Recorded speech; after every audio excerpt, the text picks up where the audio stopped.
Welcome to Mornings with Matt, personal and professional development training that connects the art of acting with critical life skills and self-mastery. Presented by the Deering Acting Studio. Alrighty, good morning, everybody, and welcome to Mornings with Matt. All right, I'm just double-checking my sound because I had an issue with that the other day. Ladies and gentlemen, what a wonderful day it is today. It's a Monday. We just finished with God's Day yesterday.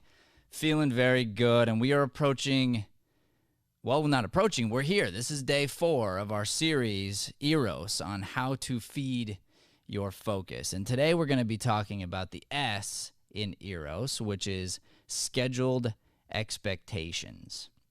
But before I get to that, we're going to rewind, and I'm going to just remind everybody what we've gone through so far in the 4-step process to feed your focus as a human being, as an actor, as a professional. This stuff really works. So, number 1, the E is your environment. Protect your environment. Probably one of the biggest takeaways from day 1 was this idea of to treat your environment like it was an art museum. And I love this analogy because it's so clear that you would never, ever, ever in a bazillion years create an art museum with clutter. You'd never allow your coworkers or the staff there or the patrons to just leave trash around. Leave their cups or their bags or their stuff, their clutter. You couldn't. Why? Because you have to focus on the art. You have to look up at the wall and you got to see this art. You have to have an experience with the piece of art, and then you've got to be able to shift your focus from one piece to the next and do so in such a way that you can bring in hundreds of people every day. So you've got to minimize your space. And so what does an art museum do? They use specific lighting, specific music, very, very clean, very purposeful, everything. And so if you can think about your own environment, and this goes for whatever you're doing. All these steps go for whatever you're doing. So in the workplace, yeah, your desk should be your sanctuary. Everything should have a place. If it's not needed for your work, then it needs to inspire you. So for instance, maybe I don't need a picture of my wife to get the job done that I'm doing, but seeing her, having that photo of my wife or my kids or my husband or whatever it is, seeing that picture of my mom or dad, it inspires me. Okay, that's fine. You can leave that. But you don't want to have a stack of photographs because that would then become clutter. So you want to think to yourself, okay, what is really inspiring me and what is not inspiring me? And am I using it 100% of the time? So I might use my computer 100% of the time, but I'm not necessarily using the roll of tape 100% of the time. So that was your environment. You're gonna hide or discard the things that you're not using 100% of the time. Make sure everything that's out is purposeful and inspiring. Okay, so that is your environment. Number 2 in the E.R.O.S 4-step process to feed your focus is rituals. And the way I defined rituals is being able to do something specifically. You create a ritual, a pattern, a routine of sorts that puts you in a success state. So here's the idea. A basketball player, let's take Steve Nash, for instance. He's the record holder in the NBA for the highest percentage of free throws. It's over 90%. It's unbelievable. It's over 90%. Well, what did he do? He had a ritual that he did every time. He actually had a ritual for before he put the ball in his hand. Before the ref passed him the ball, he'd already done 3 shots, imaginary, real ones. Like he would dribble and then shoot and then dribble and then shoot without the ball. And then they would hand him the ball. And then he would do the same thing on the in-between, but he'd do only 1 pretend shot. And then, then he would do his dribbles. I think he did 3 dribbles or something, and then he would shoot. So, I mean, a very specific ritual, and it puts him in a state of relaxation, a state of success. So you need to have rituals.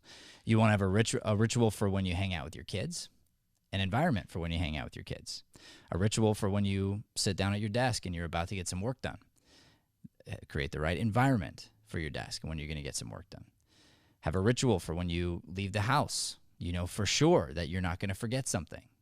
Very simple. This is a funny one, but very simple ritual I used to do is the 3-pocket check. And I don't keep my wallet in my back pocket anymore, but I'd go 1, 2, 3, and I'd go pat, pat, pat. And it's like, okay, phone, keys, wallet. I got the essentials. I can leave the house, got my phone, keys, wallet. Anything else, probably is not that big of a deal. But boom, boom, boom. Okay, I know I've got what I need. I can leave the house.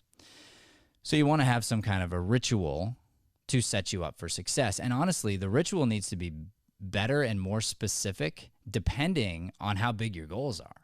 And depending on what you really want to do and how successful you want to be, you got to get more and more and more successful with your rituals. Okay, the O in E.R.O.S, which we talked about yesterday a little bit. Yesterday was a funny show. We had my son and my nephew on, Jack and Quentin. They were great guests. We talked a little bit about ADHD and different kinds of outside forces. But I was also, managing all this tech and managing 2 kids in the space. And it was fun, but I feel like I failed miserably quite a bit throughout. I could have probably come in earlier and had a better ritual for yesterday. But what is the idea of outside forces? How to protect yourself from outside forces, and what are outside forces? Okay, well, here's how it goes. So imagine you've done all the work to create a beautiful, seamless environment. It's clean, it's simplified, it's minimized, and then you do your ritual.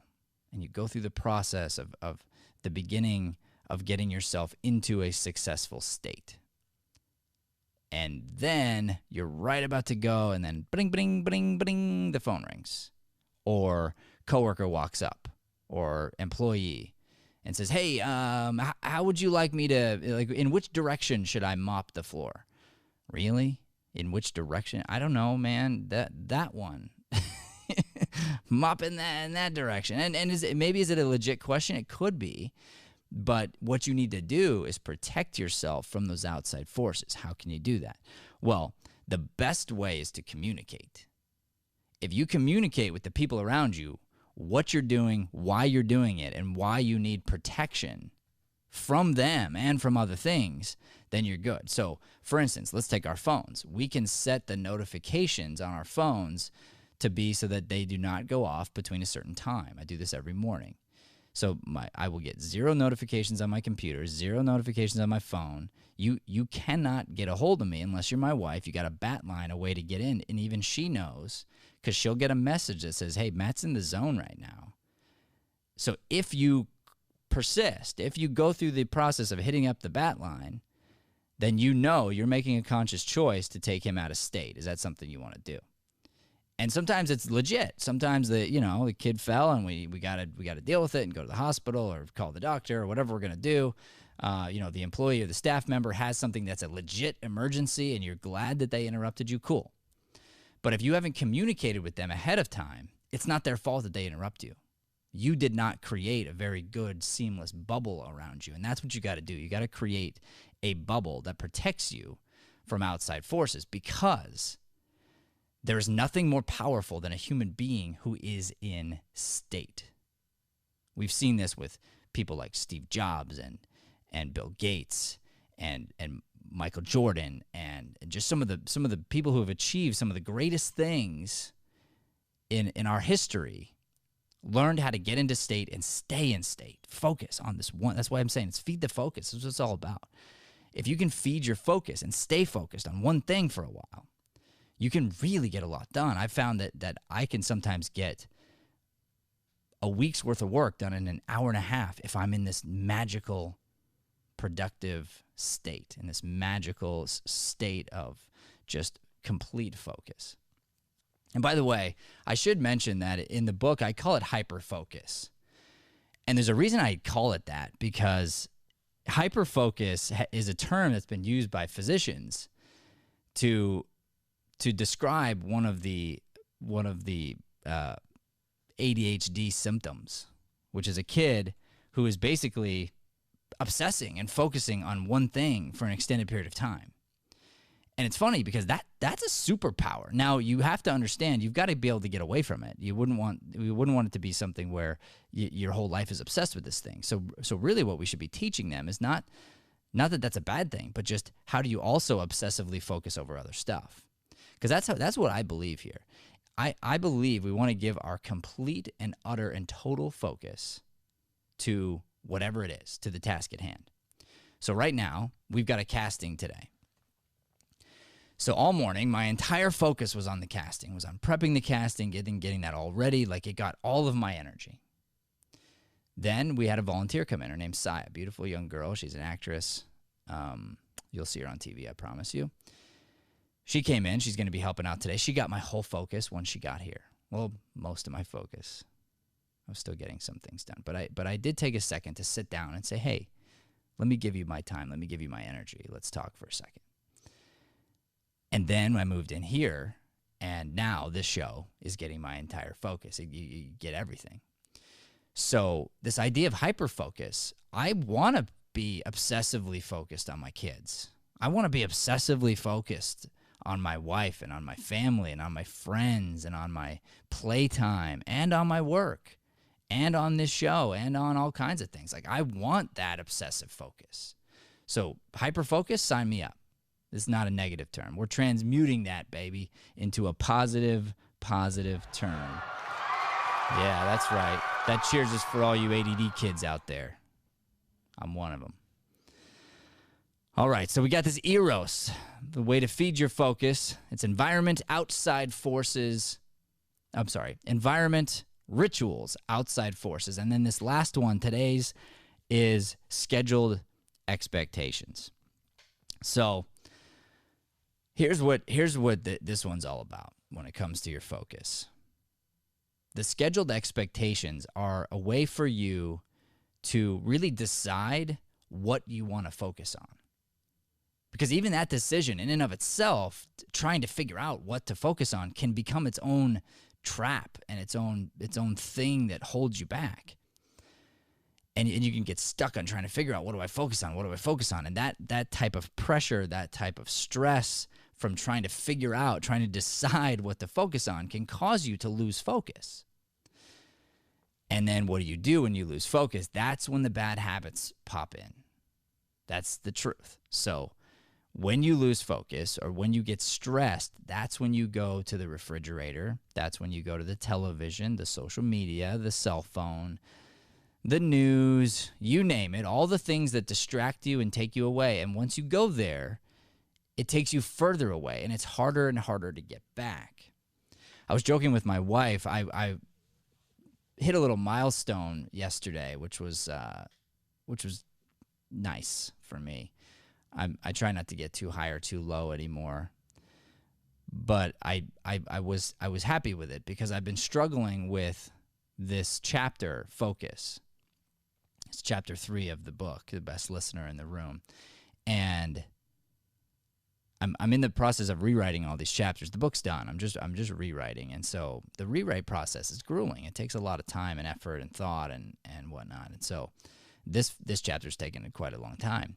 And what's interesting is I joked to my wife. I was like, "Babe, I'm so glad this chapter's over because I had to do all this research about focus. And in order to write about focus, I had to do the research of the opposite. I had to research all the stuff that pulls your focus away. And by doing that research, I found myself losing focus constantly. So done with chapter 3 of the book. Thank you. I appreciate that. So that's exciting. But anyway, the end of the chapter here is these exercises. And so the last one is scheduled expectations. And the reason I mentioned all that was because yesterday, the way that I finished was I did 3 90-minute spurts, and I was completely in the zone. I mean, all the way in the zone, on the book only. And I got that chapter done. And I put the expectation on the board. I kept looking at it. I'm like, I can get it done. I think I can get it done. I might be able to do this. Dude, power through. I kept talking to myself about this. Well, here's the thing. When it comes to time is our most valuable resource. You have to understand this, that every day is a gift. Every day you wake up, you need to pop out of bed and thank God for today. You got to say thank you. Ideally, you should just be happy to be alive today because it's a gift. So you have today. What are you going to do with today? You got to look in the mirror and go, what am I doing? Why am I grumpy? Why am I complaining? Why am I this or that? Like, why am I not going out there and crushing it today? Time is everything, man. I mean, there's no money that can replace time. There's no thing. There's no car. There's no relationship. It doesn't matter. Time. We don't know. We don't know. So that's where scheduled comes in. The schedule. And I put this scheduled expectations because I believe that the best way to create a schedule is to start with the expectations. So I wrote here, I think you should continually ask yourself the following questions. What do I expect out of myself today, this week, this month? How do I expect to get better today, this week, this month, this year, etc.? What do I expect to learn today, this week, this month, this year, etc.? If I ask myself these expectation questions, what do I expect of myself? It's different. It's different to say expect versus like, what do I hope I'm going to do? What do I expect out of me? And based on those expectations, that's where you start to schedule. So the schedule begins with what I call a priority list. And Saya got to see this before I deleted it off the whiteboard this morning. I create these priority lists. It's different than a to-do list. A to-do list is just something that lingers. I've got plenty of to-do lists that are halfway done or three-quarters of the way done or not done at all, or I did them and forgot to check them off. That's a to-do list. A priority list is different. Priority list is I'm gonna lay down the different areas of my life, the different things that I'd like to accomplish and do, whether it be today, this week, this month, this year. I'm gonna lay them out. I'm gonna write them up, and then I'm gonna number them off in priority. So yesterday was Sunday. Number one on the list, I was going to be connecting to God, checking into church, and having some family time. Priority number one, 100%, number one. Then I had some other priorities to get done that day. Schedule my week. Set Saya this morning up for success. Create a successful casting. Connect with the director of this commercial. I wanted to finish chapter 3, which I did! I'm sorry. I'm just very excited about that. I'm not too high or too low, but I do appreciate getting the opportunity to get to to get to crush chapter 4 now. So anyway, so you write down this priority list. Then you check in with your expectations. You make sure your priorities are lining up to your expectations, to your mission, vision, values for your life. And then you go, what's the most important? And then you just do it. You just do that most important thing. That's where this whole thing comes in. And then ideally you take your priority list and you take your expectations and then you create a schedule. And you're like, okay, if all goes well, here's my schedule for the day, for the week, for the month, for the year. This is how I'm going to live my life. So what I'm going to do. It's how I'm going to meet my expectations, and that's how I'm going to get these priorities done. And oftentimes when you set priority lists, the coolest part is sometimes you do the top 3, 4, 5 on your priority list, and the other things fall into place. Like, you don't even have to do them anymore because you didn't realize, but by doing 1, 2, and 3, you accidentally eliminated 4 through 10 of that to-do list. You're like, actually, I don't even need to do that anymore. Because let's say I figured out email automation, and I figured it out. Well, now I don't have to go back and do all these other things that were on my to-do list when it came to emails because I've technically already done it. It's automated. Now I just have to maintain the automations. So things like that, like that's where you want to get your mind to as far as like, okay, how do I prioritize what's most important that's going to be life-giving and save me time, gain me time in the future? And these are your scheduled expectations. It's the final way in this 4-day series on how to feed your focus. So to review, we've got our environment, our rituals, our outside forces, and now our scheduled expectations. The other thing I really, really, really recommend that you do when it comes to your expectations is wrap up your day with a journal. And if you can find a way to check in with yourself twice a day, 5 minutes a day, it'll change your life, I promise you. So like this alone is worth the price of admission, what I'm about to say. If you journal in the morning 5 minutes and you ask yourself in the morning, what do I expect of myself today, this week, this month, this year? What do I expect of myself? How do I expect to get better today, this week, this month, this year? How do I expect to? And what do I expect to learn? Because you should always be learning. You should always be curious. You should always find ways to learn. You know, I asked myself some of these questions, and it's funny how this works. My viewpoint often changes, just like that. Just by asking myself these questions, connecting to God first, and I ask, hey, what do I expect? What are we going to learn? So I learned a little humility, and what came to me was, you know, we've got, like I said, we've got this volunteer coming in, beautiful young girl, very talented. And so it hit me. I was like, dude, you got to ask her the $1 million question, bro. How can you serve her? That's what you got to ask. That's the most important thing you got to do today. Above the casting, above the show, above everything else, you've got this young woman coming in. And how can you serve her? That's really, you got to ask that question and find the answer. And hopefully she leaves here 10x better than she came in. If you've done that, you've had a great day. Everything else aside, you've had a really good day. That's what I expect of myself, and I want to learn how to do those things. I expect that. So then at the end of the day, here's how you bookend your day. You open your day up by reflection. You close your day with reflection. And you ask yourself these end-of-the-day expectation questions.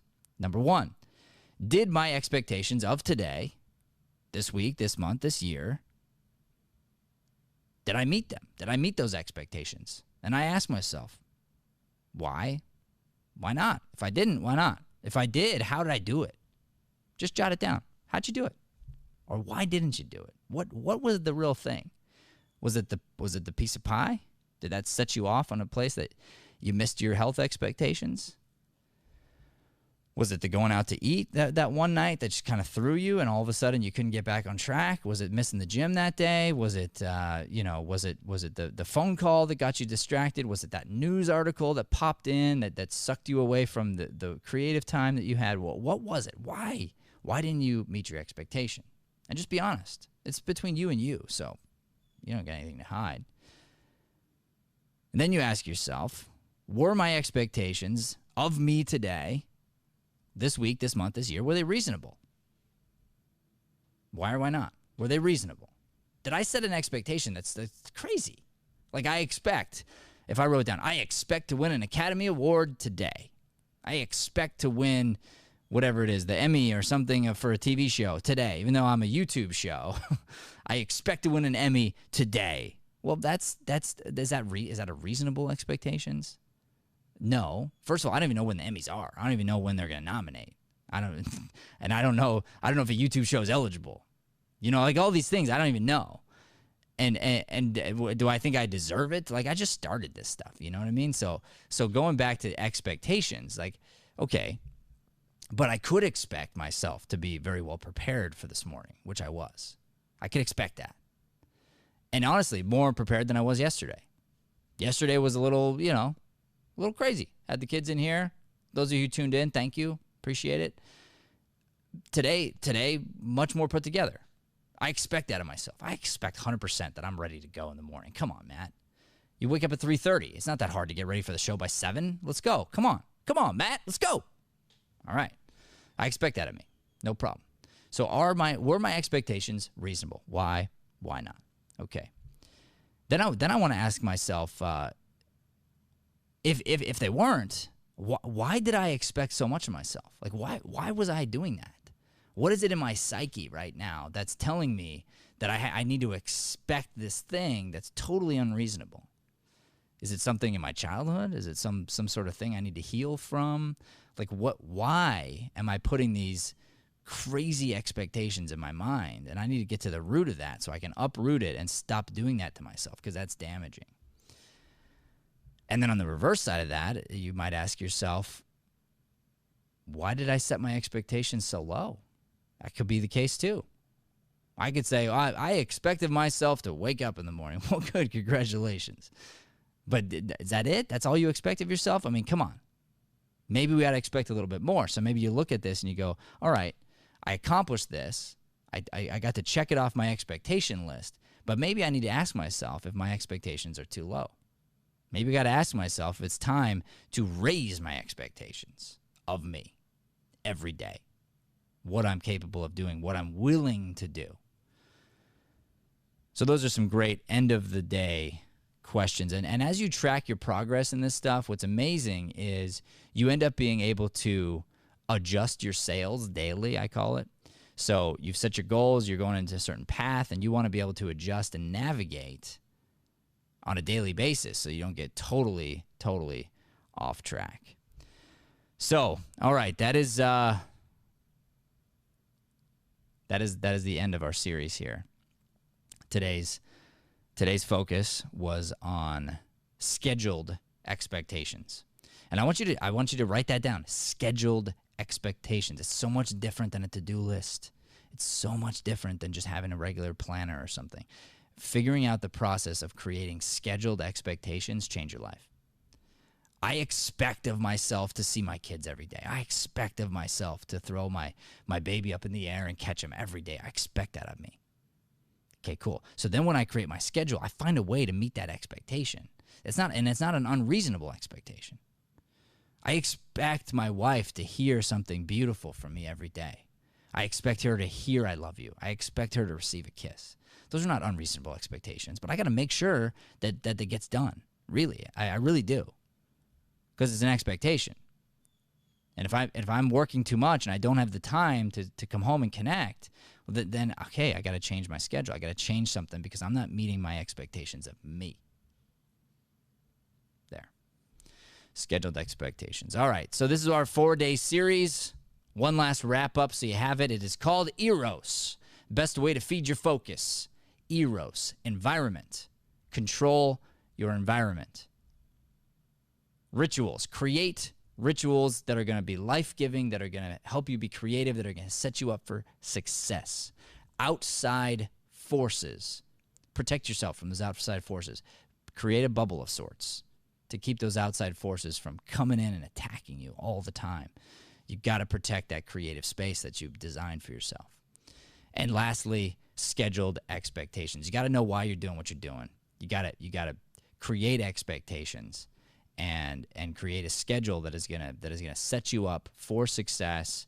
You're gonna have to reflect on these things daily in order to stay on track. Otherwise, it's gonna be very easy to get off track, and then you have to do all this work to get back.